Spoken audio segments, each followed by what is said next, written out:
ஆண்டவராகிய இயேசு கிறிஸ்துவின் ஈடிணையில்லா நாமத்தினாலே உங்கள் ஒவ்வொருவரையும் இந்த காலை பொழுதில் அன்போடு வாழ்த்துகின்றோம், வரவேற்கின்றோம். ஆண்டவர் தாமே உங்கள் ஒவ்வொருவரையும் நிறைவாகவே ஆசீர்வதித்து அவர் பாதுகாத்து நடத்துவாராக. ஆமென். உங்கள் அறைகளில் உள்ளவர்களை பார்த்து உங்கள் கரங்களை கொடுத்து உங்கள் அன்பின் வாழ்த்துக்களை தெரிவித்துக் கொள்ள மறுபடியும் உங்களை நான் இந்த காலை பொழுதில் வாழ்த்துகின்றேன், வரவேற்கின்றேன். ஆண்டவர் உங்களை எல்லாரையும் ஆசீர்வதிப்பாராக. கடந்த வாரங்களாக நாங்கள் எல்லாரும் சேர்ந்து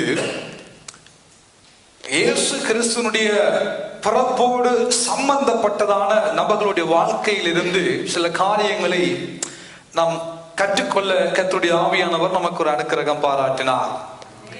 ஏன் ஆண்டவராகிய இயேசு கிறிஸ்து தாவீதின் வம்சத்தில் வர வேண்டும், ஏன் மரியாளின் வயிற்றில் வர வேண்டும், அதுக்கெல்லாம் அவர்கள் செய்த விலைக்கரியம் என்ன என்று சொல்லி கடந்த வாரங்களிலே நாம் அதனுடைய காரியங்களை கற்றுக்கொள்ள ஆண்டவர் நமக்கு உதவி செய்தார். இன்றைக்கு திருப்பிக் கொள்ளுங்கள் லூக்கா 2ஆம் அதிகாரம். லூக்கா எழுதின சுவிசேஷ புஸ்தகம் 2ஆம் அதிகாரம் 10வது வசனத்தை நாங்கள் வாசிக்க கேட்போம். தேவதூதன் அவர்களை நோக்கி பயப்படாதிருங்கள், இதோ எல்லா ஜனத்துக்கும் மிகுந்த சந்தோஷத்தை உண்டாக்கும் ஒரு நல்ல செய்தியை உங்களுக்கு அறிவிக்கிறேன். அடுத்த வசனம். இன்று கர்த்தராகிய கிறிஸ்து என்னும் ஒரு இரட்சகர் உங்களுக்கு தாவீதின் ஊரில் பிறந்திருக்கிறார். இங்கே 2 தடவைகளிலே வேதம் சொல்லுகிறது, எல்லா ஜனத்துக்கும் மிகுந்த சந்தோஷத்தை உண்டாக்குகிற ஒரு நல்ல செய்தியை உங்களுக்கு அறிவிக்கிறேன். அந்த உங்களுக்கு என்று சொல்லப்பட்டவர்கள் யார்?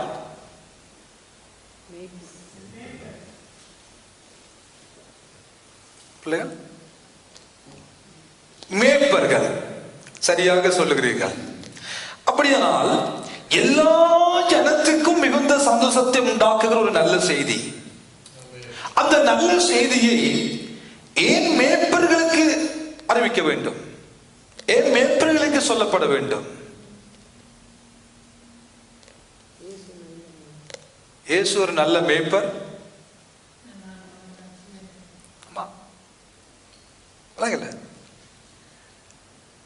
ஏன் மேய்ப்பர்களுக்கு அறிவிக்க வேண்டும்? ஜீவனை கொடுக்கிறான்.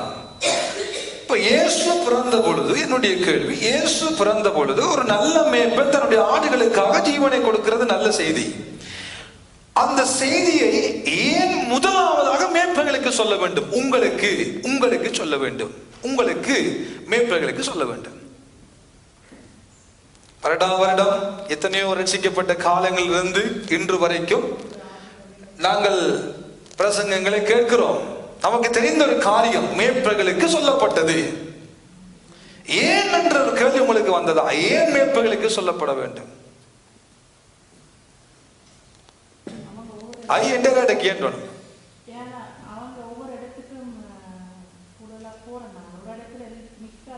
அவர்கள் இடத்துல இருக்க மாட்டார்கள், எல்லா இடத்துக்கும் போறபடினால அவர்களுக்கு சொன்னார்கள். மேய்ப்பர்கள் எல்லா இடமும் போவார்கள், அப்ப மந்தையும் மேய்க்க மாட்டார்கள். மந்தை எடுத்துக்கொண்டு எல்லா இடமும் போவார்கள். மந்தைகளை கொண்டு ஜனக்கூட்டத்துக்குள்ளே போக முடியுமா? காட்டுக்குள்ளே போக முடியுமா? வனத்துக்குள்ளே போக முடியுமா?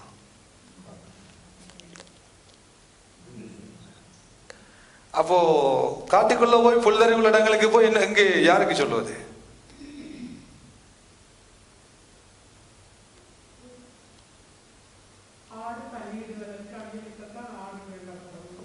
ஆடு பலியிடுவானும். ஓகே,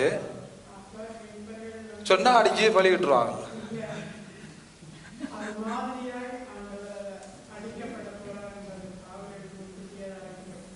அதுதான் சரியான ஒரு சட்டி. வேணுங்கிற கை தட்டி விடுங்க, கையை தட்டுங்க. இன்றைக்கு அநேகருடைய வாழ்க்கையிலே நாம் இதை சில நேரங்களில் புரிந்து கொள்ள வேண்டிய ஒரு இறைகள் இதற்குள்ளே ஆண்டவர் எனக்கும் உங்களுக்கும் சொல்லி இருக்கிறார். அருமையான தேவனுடைய பிள்ளைகளே, இந்த இதனுடைய இறைகள் என்ன? மேய்ப்பர்களுடைய தொழில் என்ன? ஆடுகளை மேய்ப்பது. அப்ப நமக்கு தெரியும், ஆண்டவராக ஆண்டவராகிய இயேசு கிறிஸ்து பஸ்கா ஆடாக புதிய ஏற்பாட்டில் வாழுகிற எனக்கும் உங்களுக்கும் ஒரு ஆடாக அடிக்கப்பட்டார், பலியிடப்பட்டார், ரத்தம் சிந்தப்பட்டது. சரிதானே? ஆகவே ஆண்டவராகிய இயேசு கிறிஸ்து இதோ உலகத்தின் பாவத்தை சுமந்து தீர்க்கிற தேவ ஆட்டுக்குட்டி. ஆடு வளர்ப்பவர்கள் யார்? மேய்ப்பர்கள்.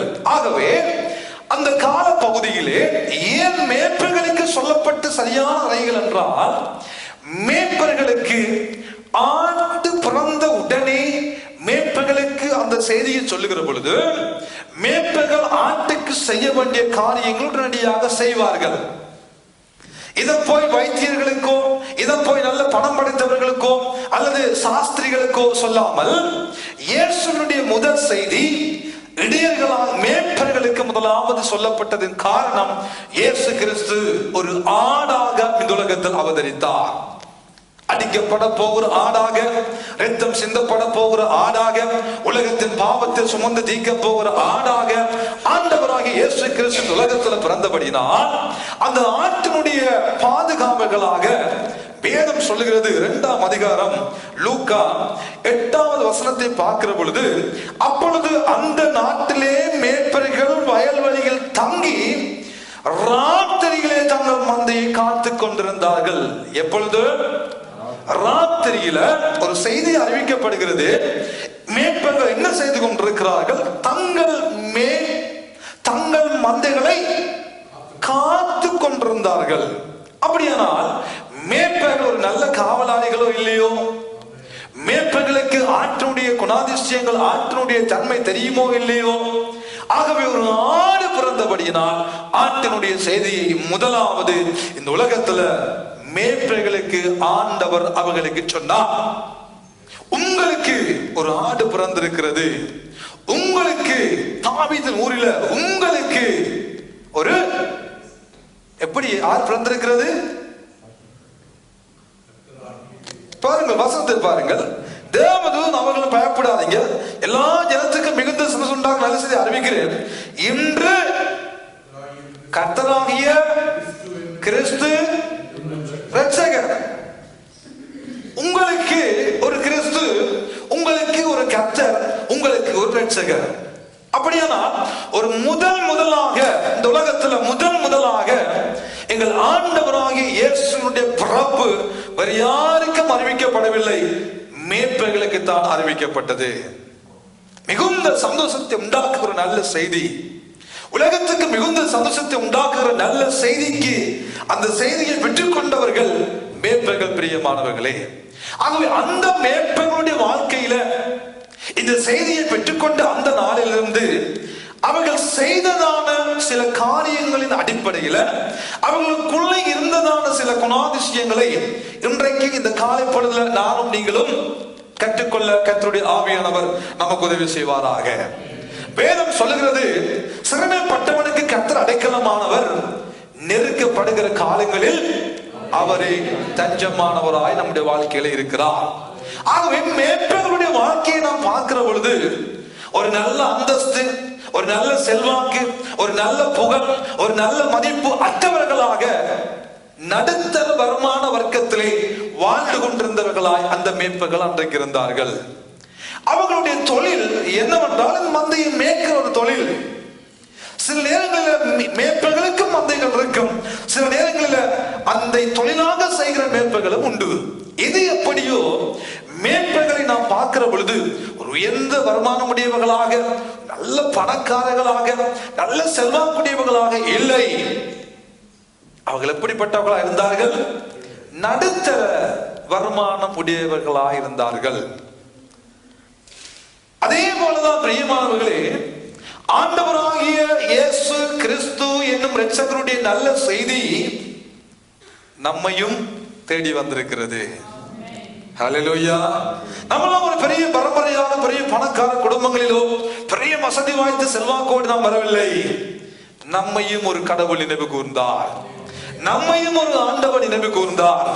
எப்படி மேய்ப்பர்களுக்கு அந்த செய்தி அறிவிக்கப்பட்டதோ அதே வண்ணமாக நானும் நீங்களும் ஆண்டவராகிய இயேசுவை பற்றியதான ஒரு நல்ல செய்தியை பெற்றுக்கொண்ட அவருடைய பிள்ளைகளாய் இந்த ஆலயத்துக்குள்ள வாழும்படியான கிருபை அவரால் நமக்கு உண்டாக்கப்பட்டிருக்கிறது.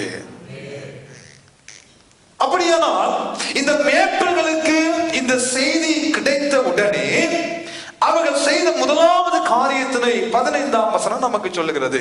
நமது வாசிக்க கேட்போம். வாசியுங்கள் 2ஆம் அதிகாரம் 15ஆம் வசனம். தேவதூதர்கள் அவர்களை விட்டு பரலோகத்துக்கு போன தேவதூதர்கள் இந்த செய்தியை சொல்லிவிட்டு பரலோகத்துக்கு போன என்பதாக மேய்ப்பர்கள் ஒருவரை ஒருவர் நோக்கி மேய்ப்பர்கள் பார்த்து நாம் பெத்லகேம் ஊருக்கு போய் நடந்ததாக கர்த்தரால் நமக்கு அறிவிக்கப்பட்ட இந்த நல்ல காரியங்களை பார்ப்போம் வாருங்கள் என்று சொல்லி தீவிரமாய் வந்தார்கள். அதுல மட்டும் ஒரு மார்க் பண்ணி கொள்ளுங்க. தீவிரமாய் வந்தார்கள். என்ன நடந்தது என்பதாக இயேசுவினுடைய நல்ல செய்தி இப்பொழுது இந்த மேய்ப்பர்கள் பெற்றுக்கொண்ட உடனே ஒருவரை ஒருவர் பார்த்து பேசி கதைத்து என்ன செய்கிறார்கள்?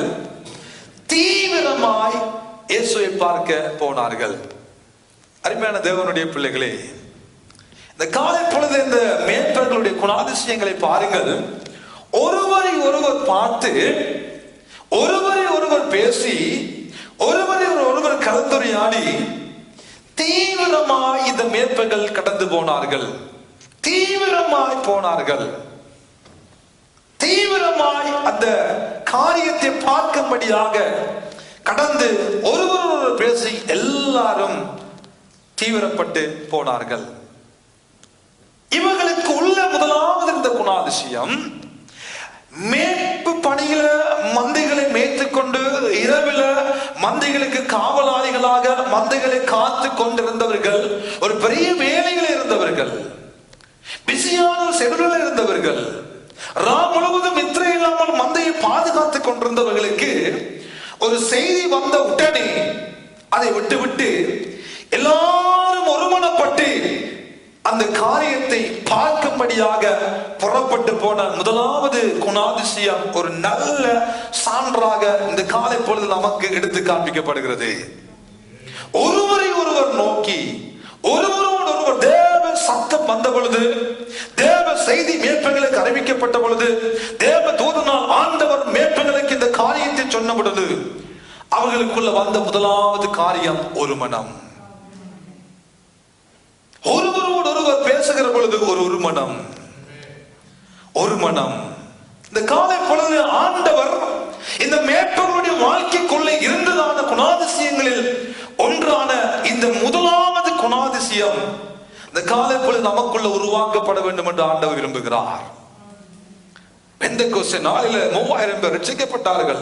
பரிசுத்த ஆவியானவர் இறங்கினதுக்கு காரணம் 120 பேர் கொண்ட மேல்வீட்டு அறைகள் 120 பேர் ஒன்றாய் இருந்த பொழுது ஒரே சிந்தை, ஒரே மனம், ஏக சிந்தை, தேவ சத்தத்தை கேட்டு தெய்வம் கிரியை செய்யும் வரைக்கும் 120 பேர் மேல்வீட்டில் ஒன்றாய் கூடியிருந்த பொழுது பரிசுத்தமுள்ள ஆவியானவர் இறங்கி கிரியை செய்வதற்கு அவர்கள் பாத்திரவான்களா இருந்தார்கள். வாக்குத்தத்தம் நிறைவேறியது. பிதா சொன்னார், நான் உங்களுக்கு சொன்ன எல்லாம் நடக்க போகிறது, எருசலேமை விட்டு போகாமல் பிதாவின் வாக்குத்தத்தம் நிறைவேற காத்திருங்கள். இது சொல்லிவிட்டு ஆண்டவராகிய இயேசு கிறிஸ்து பரமாறி விட்டார். ஆனால் 120 பேர் என்ன செய்கிறார்கள்? ஒரே மனம், ஒரே சிந்தை, ஒரே எண்ணம் அவர்களுக்குள்ள இருந்தபடியினால் அந்த ஒரே ஆவியானவர் அவர்கள் மேல் கடந்து வந்தார். நம்முடைய வாழ்க்கையிலே சத்துருவானவன் என்ன செய்கிறான்? பிசாசானவன் என்ன செய்கிறான்? குடும்பங்களுக்குள்ள இருக்கிற ஒரு மனத்தை உடைத்து விடுகிறான். கணவன் மனைவிக்கிடையே இருக்கிற ஒரு மனம், கணவன் மனைவி பிள்ளைகளுக்கிடையே இருக்கிற ஒரு மனம், பிள்ளைகளுக்கு பெற்றோருக்கும் இடையே இருக்கிற ஒரு மனம், ஒரு சிந்தையை, ஒரு காரியத்தை செயல்படுத்த முடியவில்லை, ஒரு நோக்கத்தை உண்டாக்க முடியவில்லை, ஒரு காரியத்தை ஏக மனதாக முடிவெடுத்து செயல்பட முடியாத அளவுக்கு சத்துருவானவன் அநேக தடவைகளில பலவீனமான மனிதனுடைய வாழ்க்கைக்குள்ள புகுந்து இந்த ஒரு மனத்தை இல்லாமல் ஆக்கி விடுகிறான். வாங்க பிள்ளைகள் ஜெபம் பண்ணுவோம் என்று சொன்னா ஒரு பிள்ளை சொல்லும், எனக்கு ஹவுஸ் ஆஃப் காவன் இருக்கு, எனக்கு ஒரு டேர்ம் இருக்குது, எனக்கு அங்க போகணும், எனக்கு இங்க போகணும், எனக்கு அந்த வேலை, எனக்கு இந்த வேலை என்று சொல்லி ஒரு வீட்டுல ஒரு ஜெபத்தை நடத்த முடியாத அளவுக்கு இன்றைக்கு ஆவிக்குரிய குடும்பங்களோட வாழ்க்கையில பிளவுகள். எனக்கு அப்பதான் பசிக்குது, அப்பதான் முக்கியமான கோல் வரும், ஒரு மனம் இல்ல. அப்ப ஆண்டவர் கிரியை செய்யும் கிரியை செய்யும் கிரியை செய்யும், இறங்கும் இறங்கும் இறங்கும் என்று ஜெபிக்கிறோம். ஆனா நமக்குள்ள ஒரு மனத்தை காணல. யோவான் 17ஆம் அதிகாரத்தில் ஆண்டவராக இயேசு கிறிஸ்து இந்த பூமியை விட்டு போக முன்பதாக அவர் ஜெபத்தை செய்கிறார். பிரியமானவர்களே, அந்த ஜெபத்துக்குள்ளே இயேசு கிறிஸ்து சொல்ல பிறகு ஒரு முதலாவது காரியம், ஆண்டவரே பிதாவே, நானும் நீங்களும் ஆவியானவர் ஒன்றாய் இருக்கிறது போல இவர்களும் ஒன்றாய் இருக்கும்படி வேண்டுதல் செய்கிறேன் என்றால், இயேசு இந்த பூமியை விட்டு கடந்து போன என்பதாக சத்துருவானவன் வந்து ஒரு மனத்தை உடைக்க போகிறான், பிரிவினை உண்டாக்க போகிறான், மார்க்க வேதங்களை உண்டாக்க போகிறான், கலகங்களை உண்டாக்க போகிறான் என்பதை அறிந்த ஆண்டவராக இயேசு கிறிஸ்து யோவான் 17ஆம் அதிகாரத்தில் இதற்காக ஒரு பெரிய வேண்டுதலை செய்கிறார். இங்கே மேய்ப்பர்கள் முதலாவது அவர்கள் வாழ்க்கைக்குள்ள வந்த காரியம், ஒருவரோடு ஒருவர் பேசுகிற பொழுது ஒருவருக்குள்ள ஒரு ஒற்றுமை, ஒருவருக்குள்ள ஒரு ஐக்கியம். எங்கே ஒரு மனம் உண்டோ அங்கே ஆவியானவர் கிரியை செய்வார். எங்கே ஐக்கியம் உண்டோ அங்கே ஆண்டவர் கடந்து வருவார். எங்கே ஒருமனப்பட்டு தேவனுடைய பிள்ளைகள் ஜெபிக்க ஆரம்பிக்கிறார்களோ அங்கே இந்த வானத்தையும் பூமியையும் உண்டாக்கின ஆண்டவரால் அற்புதங்கள் நடக்கும், அதிசயங்கள் நடக்கும். இப்பொழுது ஒருமனப்பட்டவர்கள் தீவிரப்பட்டார்கள். சொல்லுங்க, ஒருமனப்பட்டவர்கள் தீவிரப்பட்டார்கள். ஒருமனப்பட்டுட்டு சரி சரி போவோம், எல்லாம் போவோம், ஓகே இல்ல, உடனே தீவிரமாய் ரட்சிக்கப்பட்ட ஆரம்ப காலங்களில் ஆண்டவருடைய அன்பை ருசி பார்த்த ஆரம்ப காலங்களில் ஆண்டவருடைய வாழ்க்கையில் அற்புதங்களை செய்து கிருபையாய் நம்ம ரட்சித்துக் கொண்ட ஆரம்ப காலங்களில் ஜெபத்துக்கு தீவிரம், ஊழியத்துக்கு தீவிரம், தேவ சமூகத்துக்கு தீவிரம் பயங்கரமா இருக்கும். காலம் போக போக வர வர மாமியார் ஏதோ மாதிரி போன மாதிரி புது தும்பத்தடி ஆரம்பத்தில் நல்லா கூட்டும், போக போக தேஞ்சு போயிடும். இந்த கனைகளுடைய வாழ்க்கை, நம்முடைய வாழ்க்கை கூட இந்த கனைகளுடைய வாழ்க்கை தேஞ்சு போன நிலைமை.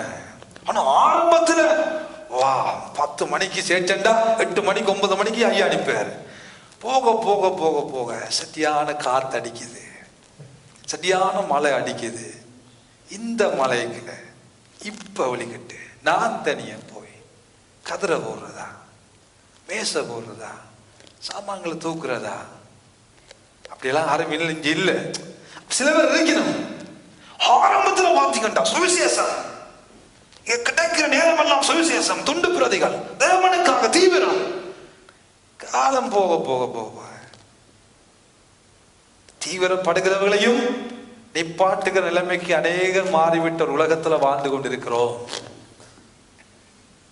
தேவ செய்தியை கேட்டவுடனே, தேவ சத்தத்தை கேட்டவுடனே மேய்ப்பர்களுக்குள்ள வந்த ஒரு மனம் தீவிரத்தை உண்டாக்கியது. தீவிரப்பட்டார்கள், தீவிரமாய் போனார்கள், தீவிரமாய் செயற்பட்டார்கள். இந்த காலை பொழுது இந்த மேய்ப்பர்களுடைய வாழ்க்கையில இந்த தீவிரம் என்பது நம்முடைய வாழ்க்கைக்குள்ள இருக்கட்டும். இதை பார்க்க தீவிரம், இதை பார்க்க தீவிரம், கர்த்தராகிய கிறிஸ்து என்னும் இரட்சகரை பார்க்க தீவிரம்.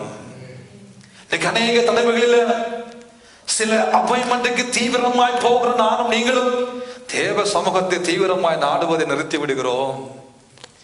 சிலரை சந்திக்க, சில நிகழ்வுகளுக்கு, சில கொண்டாட்டங்களுக்கு, சில காரியங்களுக்கு தீவிரப்பட்டு எழுப்பி ஓடுகிற நானும் நீங்களும் சில நேரங்களில் அந்த தீவிரம் இல்லாமல் போய்விட்டது. ஐயா, இல்லாமல் போய்விட்டது. தேவனுக்காக தீவிரமாக செயல்பட்டோம் ஒரு காலம், தேவனுக்காக எழுப்பி ஓடினோம், ஆண்டவனுக்காக கிரியை நடப்பித்தோம்.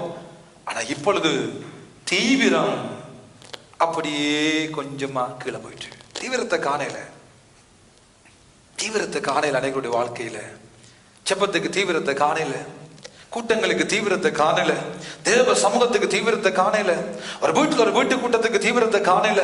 ஏன் வீடுகள் நடக்கிற தனிப்பட்ட அவர்களுடைய வாழ்க்கையில நடக்கிற வீடுகள் நடக்கிற கூட்டங்களில் கூட தீவிரங்களை காணவில்லை.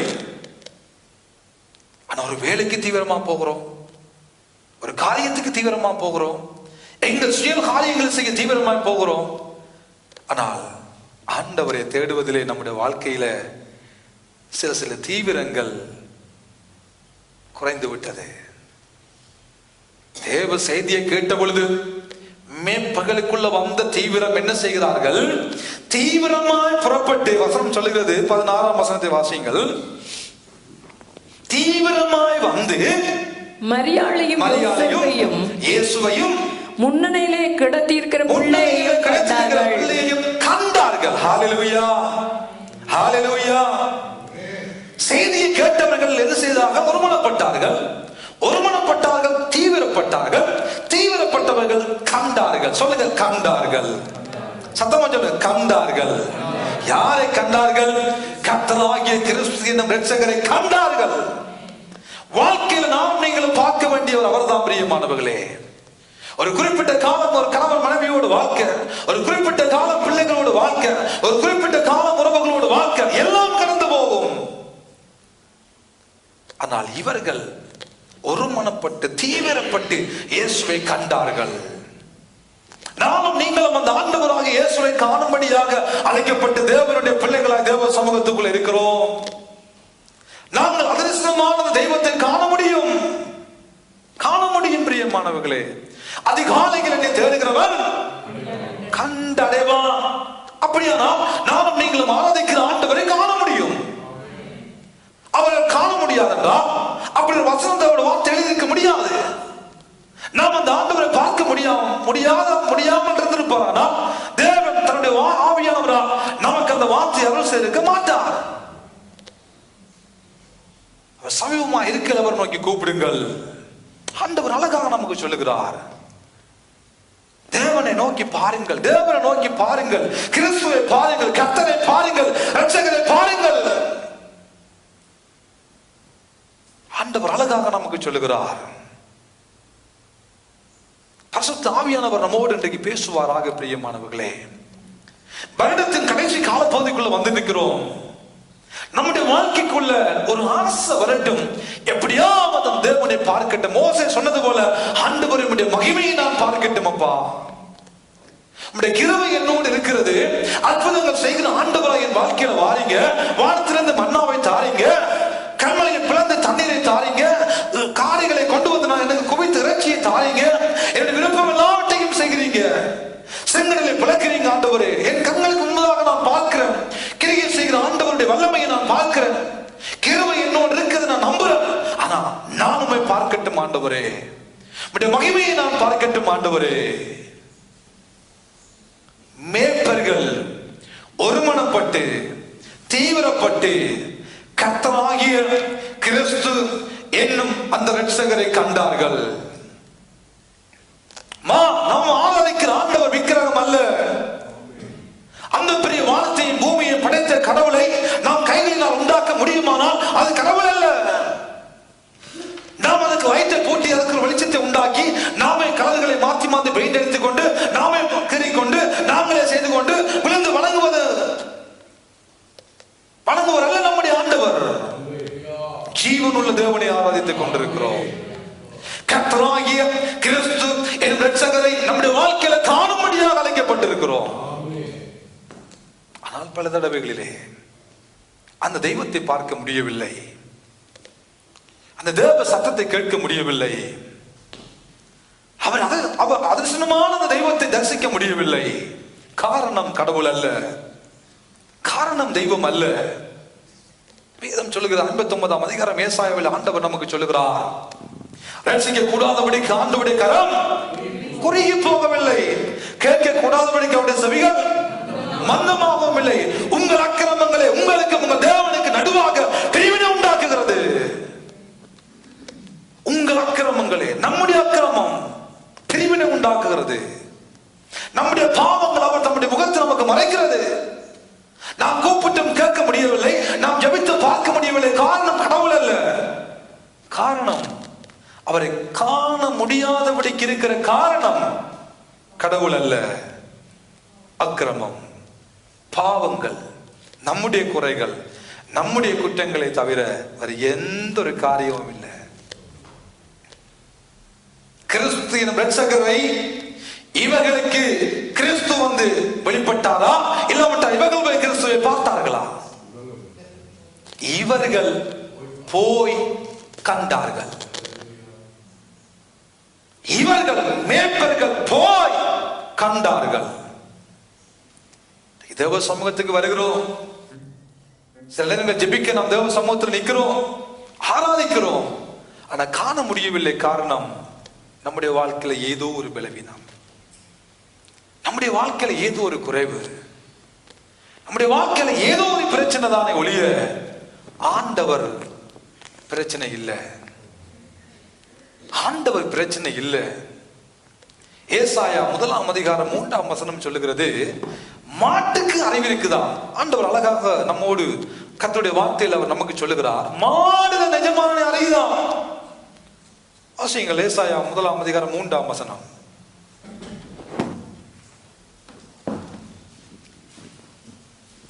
மாடு தன் எஜமானையும், மாடு தன் எஜமானையும், எஜமானனை, கழுதை தன் ஆண்டவனின் முன்னணையும், கழுதை தன்னுடைய ஆண்டவனின் முன்னணையும் அறியும். அறியுது. இஸ்ரவேலோ அறிவில்லாமலும் என் ஜனம் உணர்வில்லாமலும் இருக்கிறது. உணர்வில்லாமலும் இருக்கிறது. அறிவும் இல்ல, உணர்வும் இல்ல, சூடு கட்ட சுரணையும் இல்ல, சூடும் இல்ல, சுரணையும் இல்ல, எல்லாம் கெட்டு போயிட்டு. மாட்டுக்கு அறிவு இருக்குது, கழுதைக்கு அறிவு இருக்கு. சேர்ந்து நாம பேசுவோம், கழுதை மாதிரி வளர்ந்துருக்கு. ஆனா கழுதைக்கு ஆண்டவர் சொல்லுறார், கழுதைக்கு முன்னணி தெரியுது, மாட்டுக்கு எஜமானு தெரியுது. நம்மளாம் பேசுவோம், கழுதை மாதிரி இருக்கிற, மாடு மாதிரி வளர்ந்துருக்கிற, மண்டையில ஒன்றும் இல்ல, நாய் மாதிரி இருக்கிற, நாய் எல்லாம் பேசுற மிருகங்கள் எழுத்து. ஆனா மிருகங்களை குறித்து வேதம் சொல்லுது, மாட்டுக்கு நல்ல அறிவு இருக்கப்பா, மாட்டுக்கு நல்ல அறிவு இருக்கு. ஏன்னா மாட்டுக்கு தெரியுது என்னுடைய எஜமான ஆரண்டு, கழுதைக்கு தெரியுது இது என்னுடைய முன்னண. ஆனா 5 அறிவுள்ள மிருகங்களுக்கு அளவாக அறிந்து கொள்ளக்கூடிய கிருபை இருக்குதுண்டா, இந்த 6 அறிவுள்ள மனுஷ பிறவி இருக்குதே. ஆண்டவர் சொல்றாரு, அறிவும் இல்ல, உணர்வும் இல்லை. கழுதைக்கும் மாட்டுக்கும் ஆண்டவர் போய் ஊதி கழுத மாடு ஜீவ ஆத்துமா மாறிச்சா இல்ல. யாருக்கு போய் ஆண்டவர் ஊதினார்? நாசில சுவாசத்தை வைத்தார். எங்களுக்கு பார்த்து உனக்குத்தான் வச்சாரு. சொல்லுங்க, உனக்குத்தான் வச்சாரு. மாட்டுக்கு அறிவு இருக்குப்பா, எஜமானது நல்லா தெரியுது. கழுதைக்கு நல்ல அறிவு இருக்கு, கழுதைக்கு தெரியுது எது முன்னன. ஆனா மாட்டை விட கழுதையை விட கேவலமான எந்த யாரு? அறிவும் இல்லை, உணர்வும் இல்லை.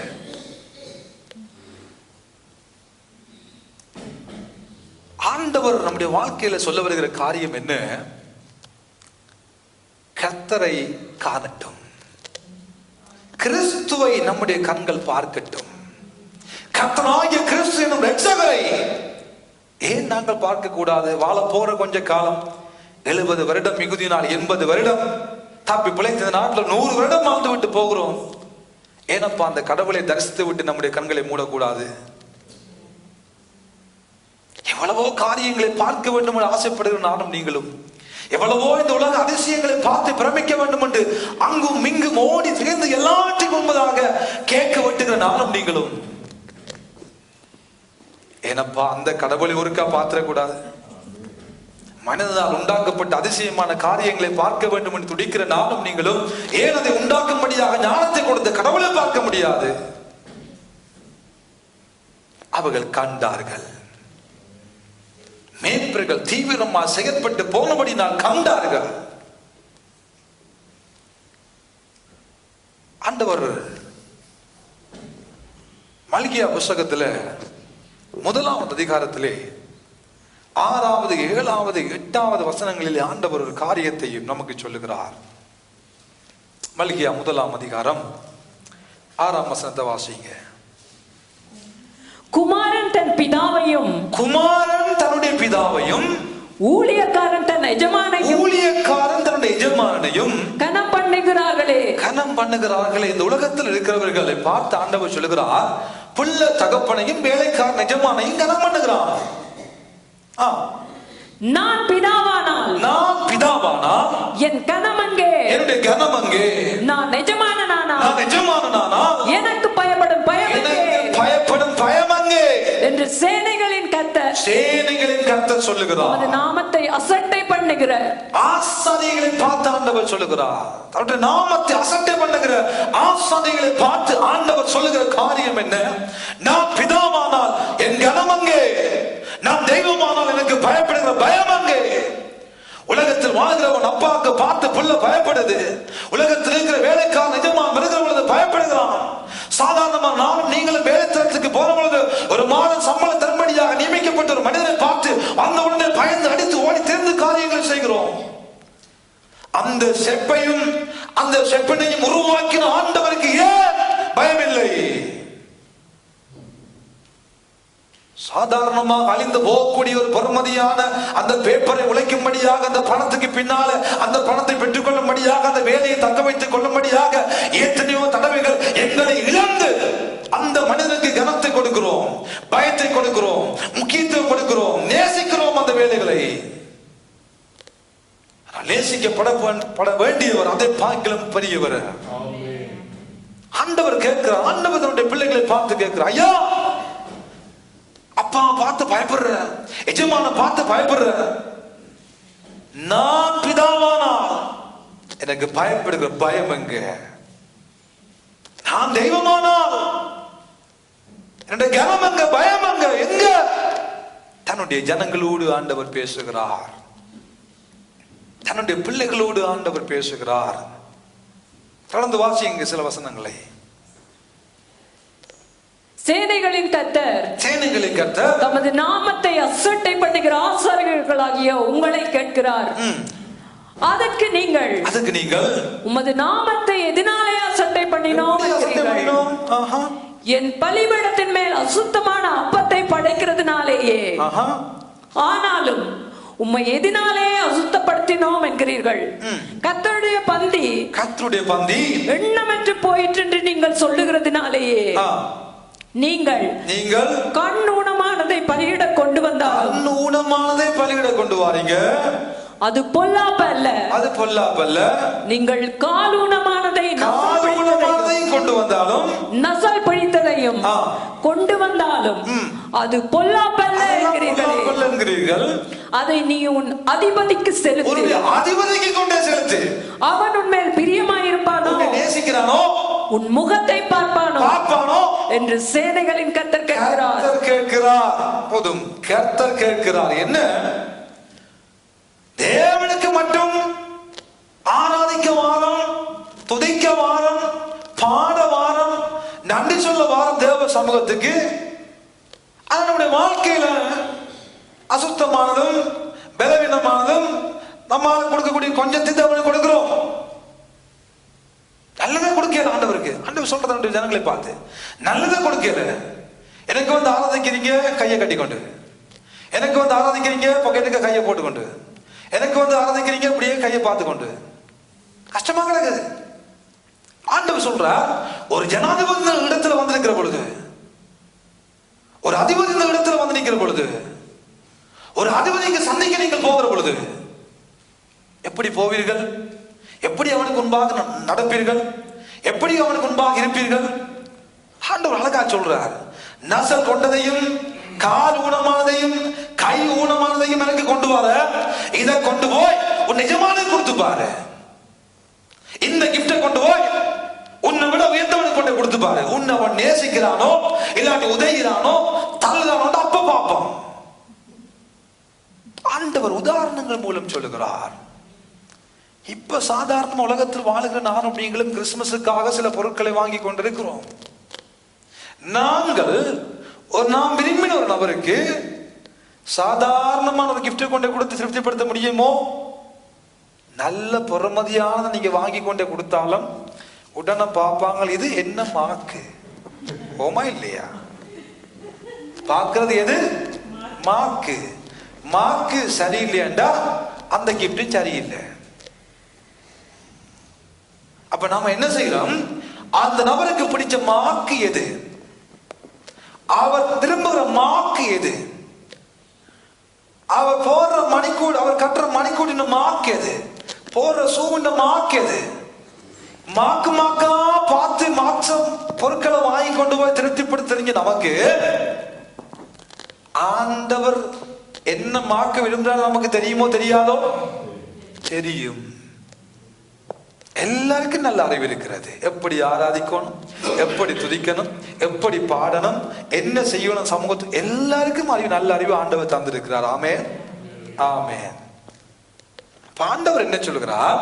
நான் பிதாவானாலப்பா என்னுடைய கனமங்க, என்னுடைய கனமங்க, இதான் நீ கொண்டு கனப்படுத்துகிறாய். தேவ சமூகத்துக்கு நிதியான செய்து கொண்டிருக்கிறாய். யாரை பார்த்து ஆண்டவர் கேட்கிறார்? தன்னுடைய நாமம் தரிக்கப்பட்ட தன்னுடைய பிள்ளைகளை பார்த்து கேட்கிறார். அவருக்கு கொண்டு வந்து நாம் படைக்கிற காரியங்கள் என்ன? அது எதன் அடிப்படையில் தங்கி இருக்கிறது? ஆண்டவர் கொடுக்கிற கனத்தின் அடிப்படையில், ஆண்டவர் கொடுக்கிற முக்கியத்தின் அடிப்படையில், ஆண்டவரை கொடுக்கிற உண்மையின் அடிப்படையில், ஆண்டவரை நேசிக்கிற நேசத்தின் அடிப்படையிலேயே நாம் அவருக்கு செலுத்துகிற நன்றி பலிகள், துதி பலிகள், ஆராதனை பலிகள் எல்லாமே அடங்கி இருக்கிறது. அவ்வளவுதான். ஒரு பிள்ளை ஒரு பெற்றோருக்கு எதன் அடிப்படையில் கீழ்ப்படுகிறது? அந்த பெற்றோரை நேசிக்கும் அடிப்படையில் பிள்ளையினுடைய தன்மை அடங்கி இருக்கிறது. ஒரு கணவன் எந்த அடிப்படையில் மனைவியை நேசிக்கிறான், கணவனுக்கு மனைவிக்கு இடையே இருக்கிற உறவின் அடிப்படையிலே கனம் பண்ணதா இருக்கட்டும், கீழ்ப்படிவா இருக்கட்டும், ஒரு மனப்பாடா இருக்கட்டும், ஐக்கியமா இருக்கட்டும், தங்கி இருக்கிறது. ஒரு ஆசிரியருக்கு ஒரு மாணவனுக்கு இடையே இருக்கிற உறவு எதன் அடிப்படையிலே தங்கி இருக்கிறது? அந்த ஆசிரியரை அந்த மாணவன் நேசிக்கிற அடிப்படையிலே. அருமையான தேவனுடைய பிள்ளைகளே, ஆண்டவரை காணும்படியாக நான் நீங்களும் அழைக்கப்பட்டிருக்கிறோம். ஆண்டவரை காண முடியும். குமாரன் கோபம் கொள்ளாமலும் நீங்கள் வழிகளில் அழியாமலும் இருக்கும்படிக்கு அவரை முத்தம் செய்யுங்கள், முத்தம் செய்யுங்கள். கொஞ்ச காலத்தில் அவருடைய கோபம் பட்டியலையும் அவரை அண்டிக் கொள்கிற யாவரும் பாக்கியவான்கள். சங்கீதம் 2ஆம் அதிகாரம் கடைசி வசனங்கள் சொல்லுகிறது. அண்டிக் கொள்கிறவர்கள் பாக்கியவான்கள். கர்த்தராகிய கிறிஸ்து எனும் இரட்சகரை யார் யார் அண்டிக் கொள்கிறார்களோ அவர்கள் பாக்கியவான்கள், அவர்கள் கனமுள்ளவர்கள்.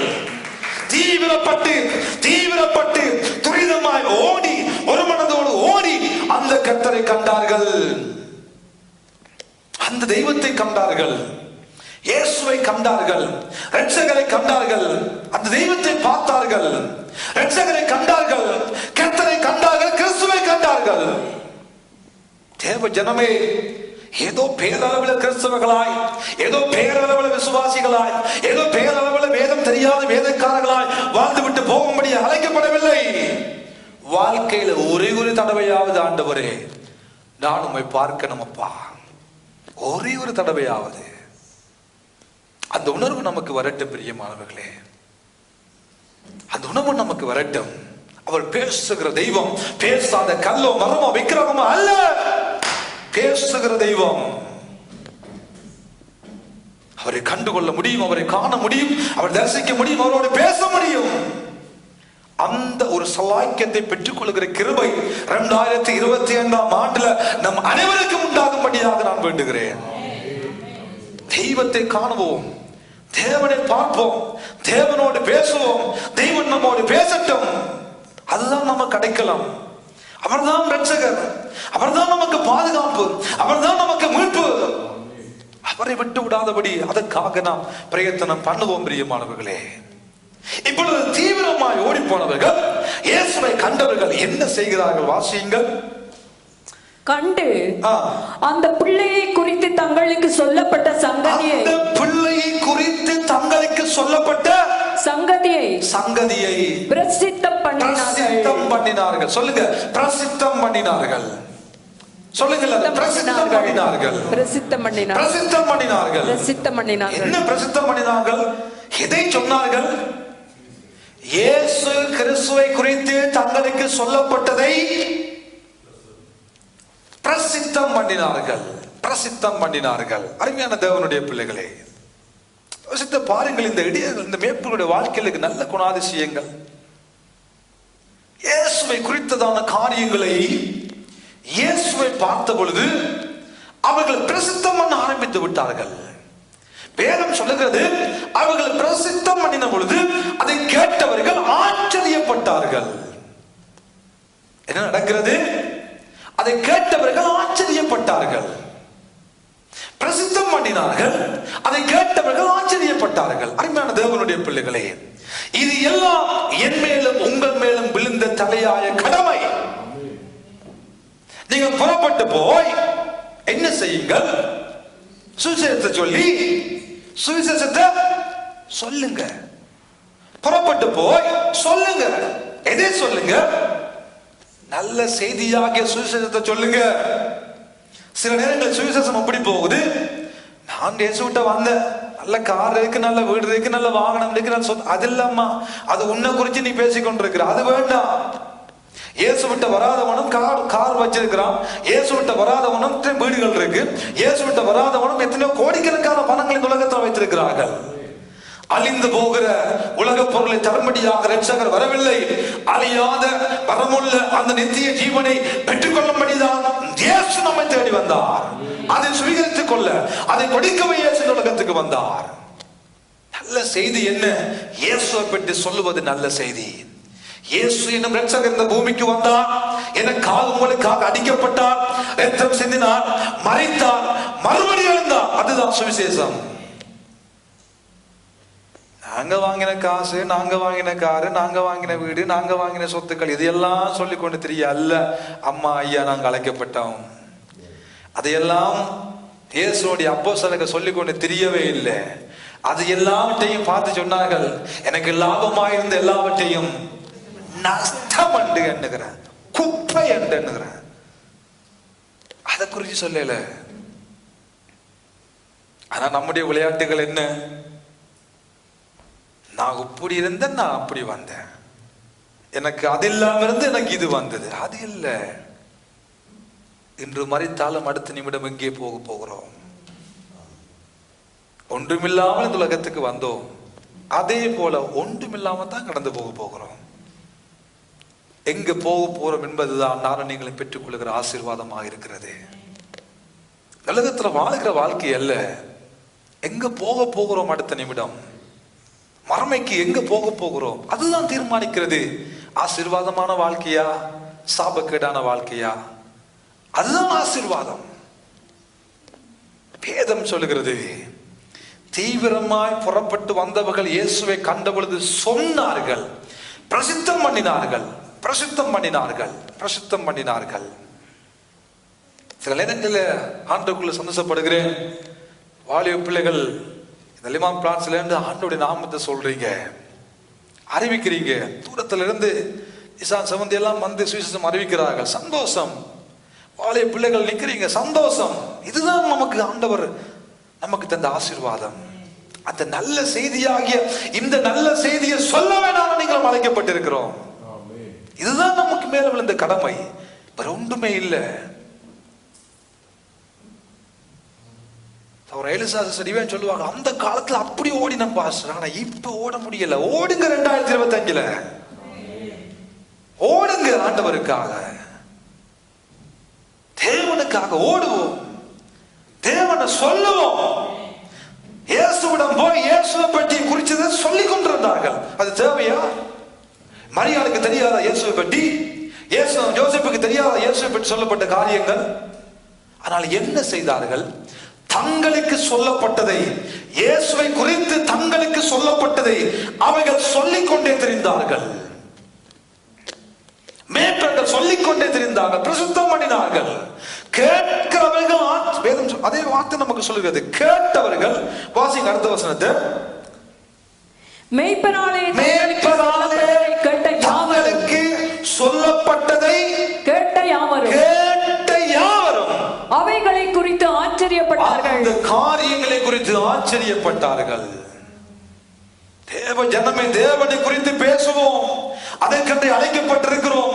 நம்முடைய காரியங்களையும், நமக்கு வருகிற வசதி வாய்ப்புகளையும், நமக்கு வருகிற ஆசீர்வாதங்களையும் குறித்து புலியை கொண்டு பெருமை அடித்துக் கொண்டு இருக்கும்படி அழைக்கப்பட்ட தேவனுடைய ஜனம் நானும் நீங்களும் அல்லவே அல்ல. வேலை வரும் போகும், சுகம் வரும் போகும், ஆசீர்வாதம் வரும் போகும். இந்த பூமியில வருகிறது, போகத்தான் போகிறது எல்லாமே. அது அல்ல ஆசீர்வாதம், அது அல்ல நமக்குரிய பலன். அறிவிப்போம், இயேசுவை குறித்து பேசுவோம். எங்கள் வா இயேசுவை குறித்து பேசட்டும். இனி வருகிற நாட்கள் இயேசுவை குறித்து பேசட்டும். குறைகளையும் குற்றங்களையும் தவறுகளையும் தேவையில்லாத காரியங்களை பேசி பேசி பேசி பேசி பேசியே முடிகிற எங்கள் வாழ்க்கைக்குள்ள இயேசு பேசப்படுவாராக. இயேசுவின் கிரியைகள் பேசப்படட்டும். இயேசு யார் என்பது பேசப்படட்டும். எழுதி பார்ப்போம். ஒரு நாளில் எவ்வளவு தடவை நான் இயேசுவை குறித்து பேசுகிறேன், எவ்வளவு தடவை என்னை குறித்து பேசுறேன், என் வேலையை குறித்து பேசுறேன், என் வருமானத்தை குறித்து பேசுறேன், என் வீட்டை குறித்து பேசுறேன், எனக்கு இருக்கிற ஆசையை குறித்து பேசுகிறேன். பேசி என்னையா பிரயோஜனம்? ஒன்றும் இல்லை, ஒரு பிரயோஜனம் இல்லை. அதை பேசுவதற்கு மேலாக தெய்வம் நம் மூலம் பேசப்படட்டும். தேவனை குறித்து எங்கள் வாய் அதிகமாய் பேசுகிற ஆண்டாக அடுத்த ஆண்டை என்ன தெய்வம் ரகசியம் பண்ணுவாராக. அவரை குறித்து பேச ஆரம்பிப்போம். சாதாரண மேற்பர்கள் தானம்மா, பெருசா படிப்பறிவு இல்ல, பெரிய அறிவில்லை, ஆனா இயேசுவை குறித்து பேச பேச பேச அதை கேட்டவர்கள் ஆச்சரியப்பட்டார்கள். சின்னவன் ஆயிரமும் சிறியவன் பலத்த ஜாதியுமாவான், கர்த்தராகிய நான் அதை ஏற்ற காலத்துல தீவிரமாய் நடப்பிப்பேன் என்று தெய்வம் வாக்கு கொடுத்திருக்கிறார். நீங்க சின்னவர்களா இருக்கட்டும், யாராவனாம இருக்கட்டும், இயேசுவை பேசுங்க. எந்த ஒரு மனிதன் இயேசுவை உயர்த்த உயர்த்த உயர்த்த எந்த மனிதன் இயேசுவை உயர்த்துகிறானோ அந்த மனிதன் அதே தெய்வத்தை உயர்த்தப்படுவான் என்பதுல எந்த மாற்றமும் இல்லை. உயர்த்தி பாருங்க உங்கள் வாழ்க்கையில இயேசுவை. இயேசு உயர்த்துவார், உங்கள் வாழ்க்கையை உயர்த்துவார். பிரச்சனை என்ன? பிரச்சனை எங்கே இருக்கிறது? பெருமை உள்ளவனுக்கு ஆண்டவர் எதிராளியா வருகிறார். தன்னைத்தான் உயர்த்துகிறவன், தன்னையும் தன் குடும்பத்தையும் தனக்குண்டானவைகளையும் தன்னுடைய காரியங்களையும் உயர்த்துகிறவனுக்கு என்ன நடக்கிறது? தன்னைத்தான் உயர்த்துறவன் தாழ்த்தப்பட்டு போவான். அவ்வளவுதான். தேவனை விட நானும் நீங்களும் பெரியவர்கள் அல்ல, தேவனை விட அறிவாளிகள் அல்ல, ஆண்டவரை விட அழகுள்ளவர்கள் அல்ல, ஆண்டவரை விட ஆசீர்வாதம் நாங்கள் அல்ல. அதெல்லாம் ஆண்டவரால் நமக்கு வந்த கிருபையான ஆசீர்வாதங்கள். அவற்றை பார்ப்பதற்கு மேலாக நம்முடைய வாழ்க்கை வருகிற ஆசீர்வாதங்களை பார்ப்பதற்கு மேலாக அந்த ஆசீர்வாதங்களை தருகிற தெய்வத்தை, இயேசுவை, கர்த்தரை, கிறிஸ்துவை உயர்த்துவோம். பிரியமானவர்களே, உயர்த்துவோம். எங்களுடைய பிள்ளை ஏதாவது எக்ஸாம்ல பாஸ் பண்ணிட்டா எத்தனை பேருக்கு அடிச்சு கொளுத்துறோம், என் பிள்ளை பாஸ் பண்ணிட்டப்பா. ஆனா அதே காரியத்தை சொல்லுகிற நானும் நீங்களும், என் பிள்ளை பாஸ் பண்ணினது ஆண்டவரால், என் பிள்ளைக்கு இந்த வேலை கிடைத்தது ஆண்டவரால், எனக்கு இந்த வேலை கிடைத்தது ஆண்டவரால், எனக்கு இந்த சுகம் ஆண்டவரால், இந்த பலன் ஆண்டவரால், இந்த கிருபை ஆண்டவரால். அதை நம்முடைய வாழ்க்கையில சொல்ல பழகிக் கொள்வோம். மேய்ப்பர்கள் முதலாவது அவர்களுக்கு கிடைத்த நல்ல செய்தியை அவர்கள் சுவிசேஷமாய் சொன்னார்கள். சரிதானே? இப்படியோ நாங்க வாழ்ந்த பொழுது இயேசுவின் பிறப்பங்களுக்கு இப்படி நடந்தது, அந்த பிறப்புக்குள்ள கர்த்தராகிய கிறிஸ்து என்னும் இரட்சகர் உங்களுக்கு பிறந்திருக்கிறார் என்று சொன்னார்கள். நாங்கள் அதை கேள்விப்பட்டோம். அதையே நாங்கள் சொல்லுகிறோம், இவர் சாதாரணமானவர் அல்ல, இவர் கர்த்தராகிய கிறிஸ்து என்னும் ஒரு இரட்சகர். ஹல்லேலூயா. குழந்தையை பார்க்க போனார்கள், குழந்தையை பார்க்க போனார்கள். குழந்தையாக இயேசு முன்னணிகளை சுத்தி வைத்திருந்தார்கள். தேவதூதன் கையை பிடித்து கொண்டு போய் இழுத்து கொண்டு போய் இதுதான் முன்னணியில் இருக்கிற குழந்தை என்று காண்பிக்கவே இல்லை. செய்தி கேள்விப்பட்டார்கள், ஒருமனப்பட்டார்கள், தீவிரப்பட்டார்கள். அவர்களெல்லாம் போய் அதை கண்டுபிடித்தார்கள். சரிதானே? கண்டுபிடித்தவர்கள் என்ன செய்தார்கள்? பிரசித்தம் பண்ணினார்கள். தீர்மானங்களுக்குள்ளாக கடந்து போவோம். பிரியமானவர்களே, அடிக்கடி நான் சொல்லுவேன், சோறுக்கும் சொதிக்கும் பானுக்கும் சம்பளுக்கும் சண்டை பிடிக்கிற நானும் நீங்களும். ஏனப்பா, இந்த அம்மா மாதிரி என்னால ஜெபிக்க முடியாது, இந்த சிஸ்டரை மாதிரி என்னால பாட்டு பாட முடியுதில்லை, இந்த பிரதரை மாதிரி என்ன துதிக்கல என்று ஏன் அதற்கு நாம் சண்டை போட நாம் தயங்குகிறோம்? அப்படி உணவு நமக்கு வரட்டும். நல்லா இந்த பிள்ளை பாடுது, இந்த பிள்ளை போல நான் பாடணும். இந்த அம்மா நல்லா ஜெபிக்கிறாங்க, போல நான் ஜெபிக்கணும். இந்த அம்மா உபவாசம் பண்ணுகிறா, நானும் உபவாசம் பண்ணணும்.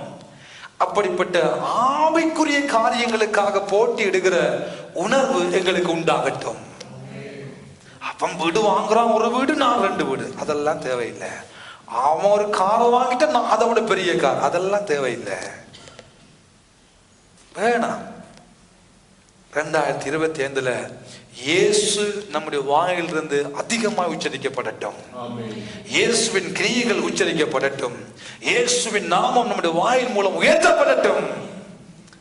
குறைகளையும் குற்றங்களையும் தேவையில்லாத மனிதனுடைய பலவீனமான சுபாவங்களையும் பேசி பேசியே எங்க நாட்களை முடிக்காம பேசப்பட வேண்டியவரை இன்னும் அதிகமாய் பேச கிருபை எங்கள் வாழ்க்கையில் அதிகமாகட்டும்.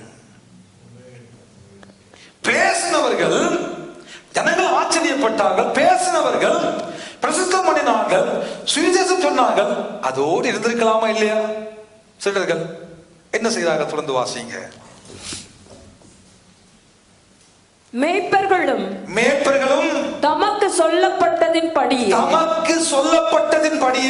கேட்டு கண்ட எல்லாவற்றிற்காகவும்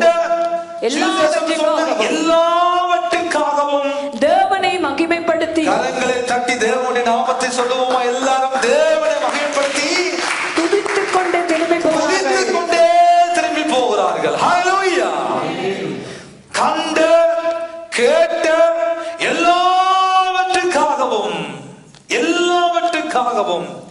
தேவனை மகிமைப்படுத்தி துதித்துக் கொண்டே திரும்பி போனார்கள். ஹல்லேலூயா. அருமையான தேவனுடைய பிள்ளைகளே, இந்த காலை பொழுதுல அந்த ஆண்டவர் நம்முடைய வாழ்க்கையில இருக்கிறார். ஆமென். அந்த நன்மைகளை செய்த அதே ஆண்டவர் எப்படி அவர்கள் பார்க்கும்படியாக நல்ல சுவிசேஷம் கடந்து போனதோ அவர்களுக்குள்ள அதே வகையான கிருபையை நாம் நீங்கள் பெற்றுக்கொண்டவர்களாக வாழ்ந்து கொண்டிருக்கிறோம். அவரை வாழ்க்கையில் அனுபவித்திருக்கிறோம், அவரை வாழ்க்கையில கண்டிருக்கிறோம், அவருக்காக துரிதமாகவோ தாமதமாகவோ செயல்பட்டுக் கொண்டிருக்கிறோம், அவருக்காக முடிந்தவரை நல்ல செய்தியை சொல்லிக் கொண்டிருக்கிறோம். நம்முடைய வாழ்க்கையில கடைசியாக இந்த தூதர்களுடைய வாழ்க்கையில் இந்த காரியம் என்ன? கண்ட கேட்ட சுவிசேஷம் அறிவித்த எல்லாவற்றுக்காகவும் அவரை மகிமைப்படுத்தி துதித்துக் கொண்டே போனார்கள். இந்த ஜனத்தை எனக்கு வந்து ஏற்படுத்தினேன், இவர்கள் என்னுடைய என் துதியை சொல்லி வருவார்கள், என் துதியை சொல்லி வருவார்கள். யோசித்து பாருங்க, பெருசா கிட்டார் அடிக்க தெரியாது, பெருசா பாட்டு பாட தெரியாது, தாளத்தை கேட்ட மாதிரி பாட தெரியாது, கோட்டு கேட்ட மாதிரியும் பாட தெரியாது, ராகமும் வராது, தாளமும் வராது, கத்தின அந்த சத்தம் தான் காதுல கூட கேட்டு இருக்கும். ஆடு எப்படி கத்தும்? நிக்க அழகா காது கத்துனது, சாரக கத்துறா, அழகா கத்துறா. ஆட்டு சத்தம் தான் அதிகமா கேட்டிருக்கு, பாட்டு சத்தம் கேட்டிருக்காது. போமா இல்லையா? இரவும் ஆட்டு சத்தம் தான் கேட்டிருக்கும், பகலையும் ஆட்டு சத்தம் தான் கேட்டிருக்கும். ஆனா அவர்கள் பாடி சொல்லுங்க துதித்து கொண்டு போனார்கள். நாள் முழுவதும் நம்முடைய காதுக்களை மாட்டு சத்தம் கேட்டாலும் சரி, ஆட்டு சத்தம் கேட்டாலும் சரி, தேவையில்லா சத்தம் கேட்டாலும் சரி, என்ன சத்தம் கேட்டாலும் சரி, எங்க வாயிலிருந்து என்ன சத்தம் வரட்டும்? துதியும் சத்தம் வரட்டும். ஹல்லேலூயா. துதித்துக் கொண்டே போனார்கள். ஐயா, எவ்வளவு நல்ல ஒரு காரியம். பேசாம போயிருக்கலாம், பேசாம போயிருக்கலாம், துதித்துக் கொண்டே போனார்கள். 150 சங்கீதங்களில் 73 சங்கீதங்களை இன்பமாய் தாவீது பாடினார். அந்த பாடின தேவனை துதித்த அந்த மனிதன் ஆண்டவருடைய இதயத்துக்கு பிரியமானவனாய் ஏற்றமானவனாய் ஆண்டவர் மாற்றினார். தேவனை பற்றி புகழ புகழ புகழ ஒரு ரகசியம், தேவனை பற்றி துதிக்க துதிக்க துதிக்க நீங்க யாருக்கு பிரியமானவர்களாய் மாறுகிறீர்கள்? அந்த ஆண்டவருக்கு பிரியமானவர்களாய் மாறுகிறீர்கள். சாதாரணமாக ஒரு மனிதன் வந்து, பிரதர் அழகா இருக்கிறீங்க, கேஸ்டை நல்ல அரைக்கு, கோட்டை நல்ல அரைக்குன்னு சொல்லுகிற பொழுது அந்த மனிதனோட இன்னும் சொல்லுங்க என்ற உணர்வு நமக்கு வருகிறதா இல்லையா? சொல்லுங்களேன், வருகிறது. இந்த வாரம் சொல்லிட்டான்டா, அடுத்த வாரம் ஏதாவது சொல்லுவாண்டு அழகா போய் நிற்போம். ஓமா இல்லையா? சில அம்மாவுடைய சிரிப்பு காட்டி கொடுக்குது உங்களை. ஆனா அதே சிஸ்டர், என்ன உங்களோட மூஞ்ச முந்தி மாதிரி இல்ல, கரத்து கொண்டு போறீங்க, முதல்லாம் வருகுது, என்ன இந்த உடுப்பு சரியில்லை, உங்களுக்கு சரியே இல்லை, மச்சி ஆகலேண்டா, அடுத்த வாரம் போய் சந்திப்பீங்களா? சொல்லுங்களேன். அங்க வர இங்க போவோம். வருகுது, வந்த உடனே என்ன பார்த்து ஏதாவது சொல்ல வருகுது என்ற உணர்வு நமக்கு வருதா இல்லையா? வருகுது. அப்ப என்ன, புகழ புகழ புகழ யார் நம்ம புகழுகிறார்களோ, வடிவா இருக்கிறீங்க சிஸ்டர், நல்ல பிரதர், நல்லா இருக்கிறீங்கன்னு சொல்றாங்களோ, அடுத்த முறை அந்த மனுஷனை தேடி பார்ப்பீங்க. சபைக்கு வராட்டி போன் பண்ணி, என்ன பிரதர் காணையில சபையில. அதே நிலைமை நம்ம பார்த்து ஏதாவது கேவலமா சொல்றாங்கள பார்த்து போன் பண்ணி கதைப்பீங்களா? கண்டாலே அந்த மனுஷன் என்ன காரசாரமா கதைக்குது, டெலிபோன் எடுத்து நான் சுகநலம் விசாரிக்கிறதா என்று நாம் ஒதுங்குகிறோம். அதே போலதான் ஆண்டவரும். யார் யார் யார் யார் ஆண்டவரை துதிக்கிறீர்களோ, அவரை பாடுகிறீர்களோ, அவரை புகழுகிறீர்களோ, அவர்கள் இருதயத்துக்கு ஏற்றவர்களாக இன்பமானவர்களாக மாறிவிடுகிறார்கள். இதுதான் உண்மை பிரியமானவர்களே. ஆகவே துதிக்கிற மனிதர்களோடு தெய்வம் இருக்கிறார். யார் யார் யார் யார் தனிப்பட்ட வாழ்க்கையில இருக்கீங்கள, படுக்கைங்க, நடந்து போய்கொண்டிருக்கீங்கள, யார் இந்த ஆண்டவருக்கு மகிமைப்படுத்தி அவரை துதிக்கிறார்களோ அவர்களோடு ஆண்டவர் இருப்பார். இதுவரைக்கும் செய்யாமல் இருந்திருக்கலாம். 2025க்குள்ள செய்ய நம்மை பழகிக் கொள்வோம், துதிக்க நம்மை பழகிக் கொள்வோம், ஆராதிக்க நம்மை பழகிக் கொள்வோம், அவருடைய நாமத்தை சொல்ல பழகிக் கொள்வோம், அவருடைய நாமத்தை உயர்த்த பழகிக் கொள்வோம்.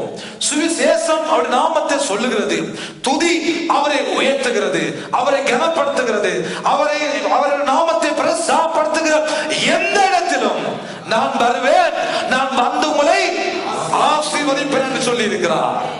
விண்ணப்பிக்கிறவனை பார்க்கிலும் ஜெபிக்கிறவனை பார்க்கிலும் பிரஸ்தாபப்படுத்துகிற இடத்துல அந்த வானத்தை பூமியை உண்டாக்குற தெய்வம் வருகிறார்.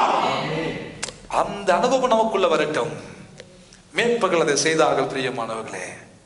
கண்டதை குறித்து துதித்தார்கள், கேட்டதை குறித்து துதித்தார்கள், நடந்த எல்லாவற்றையும் குறித்து அந்த ஆண்டவரை துதி செய்து கனப்படுத்தி மகிமை ஆண்டவருக்கு கொடுத்தபடியினால் இன்றும் அந்த மேற்பர்களை குறித்து நாம் பேசிக் கொண்டிருக்கிறோம். இன்றைக்கு 2000 ஆண்டுகளுக்கு முன்பதாக நடந்த காரியத்தை நானும் நீங்களும் பேசுகிறோம் என்றால் ஆண்டவர் அதை எழுதி வைத்ததற்கு காரணமே அவர்கள் வாழ்க்கையில இருந்த நல்ல குணாதிசயங்கள். தீவிரப்பட்டார்கள், ஒருமனப்பட்டார்கள், தீவிரப்பட்டார்கள், கண்டார்கள், ஓடி போய் கண்டதோடு மாத்திரமல்ல பிரசித்தம் பண்ணினார்கள், அவரை துதித்தார்கள்.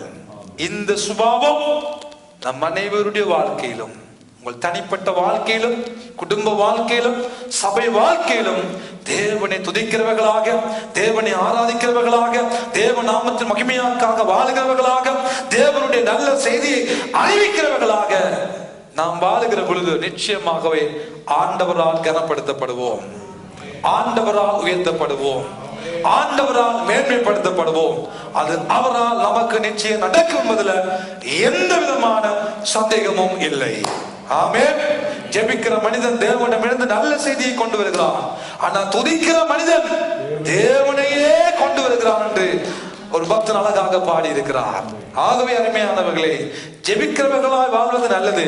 அதை பார்க்கிலும் அவரை மகிமைப்படுத்தி அவரை துதிக்கிற தேவனுடைய பிள்ளைகளாய் வாழும்படியான கிருபை அவரால் நமக்கு உண்டாக்கப்படுவதாக. ஹல்லேலூயா. மேற்பர்களின் தெய்வம் எங்கள் தெய்வமாக இருந்து எங்களையும் ஆசீர்வதித்து எங்கள் குறைகளை நிறைவாக்கி எங்களை கனப்படுத்துகிற எங்கள் நடத்த அவர் போதுமானவராய் இருக்கிறார். ஆமென். அந்த ஆண்டவர் தாமே உங்களையும் என்னையும் நிறைவாகவே ஆசீர்வதித்து பாதுகாத்து நம்மை தொடர்ந்து நடத்துவாராக. யார் மனதில் பிரியமானவர்களே,